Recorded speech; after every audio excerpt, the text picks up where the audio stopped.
You're stupid. You're dumb. You'll never amount to anything.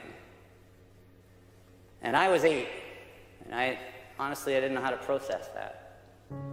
I began to believe lies about who I was and how I fit into the world. My dad was my hero. He was the kind of man that you wanted to be your best for. And I felt in his shadow I could do or be anything. And I felt loved and accepted. I remember the night that the priest from the local parish came and knocked on our door, and I remember it because I remember the sound that my mom made. And it still haunts me to this day. It was a shriek, a horror. Because all of a sudden our world completely turned inside out, literally in one day. What happened within a year is Mom remarried, mostly out of necessity. And the man that she hooked up with, he wasn't anything like my father at all. In fact, he couldn't have been more opposite to my dad. He was a violent, abusive alcoholic. And so I went from a message of you're loved and you can do and be anything to you're stupid, you're dumb, you'll never amount to anything. And I was 8, and honestly, I didn't know how to process that. I began to believe lies about who I was and how I fit into the world. By the time I was 15 years old, I was non-compliant at home. I grew an extra 2 feet, which was really good for me, but not so good for my stepfather. And so there was a lot of tension between him and I, and he paid the bills, so I had to go. At 15 years old, I was on my own. At 16 years old, I began getting in trouble with the legal system. I remember going back out to the street, completely broken as a human being, walking up East Hastings with the pouring rain. And I said to myself, how did I get here? I'm a good kid from a good family. How did I end up in this much trouble? What ended up happening is I remember the day. It was a beautiful sunny day just like today. See, back in those days, I was a liar, a thief, a cheat, and a mooch.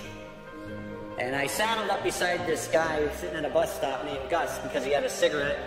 And he gave me a cigarette. He was a really nice guy. And he gave me a couple bucks, too. But he gave me something more. The entire time I was sitting there talking to him, Gus said to me, he says, you know, Joe, he says, there's more to you than you can see. He said, but life is, you know, it's kind of dirtied your windows, and so the light doesn't get in, and your light doesn't get out. He says, if you were to ever get yourself clean and sober, you could go on to do extraordinary things because you're a real bright guy. I remember when he was talking to me and he was speaking his truth into my life, I was looking over my shoulder for someone else. Because what stood before him did not align with his words. But he said to me, he said, there's more to you than you can see. I remember my heart absolutely sank. For years of my life, I didn't take accountability for my own actions. I blamed society, I blamed my stepfather, I blamed everybody else except me. And that kept me from actually taking responsibility for my own behavior in my own life.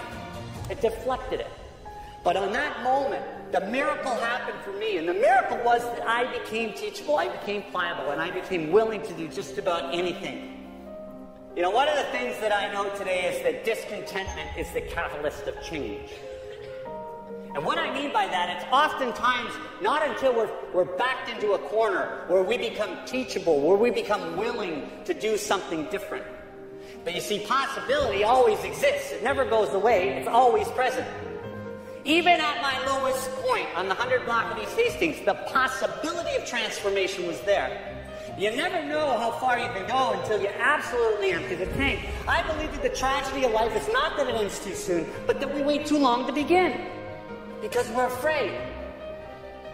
And each one of us in our own way have our lives colored by barriers that are self-imposed, that simply reside between our ears. And they're not true, it's an illusion.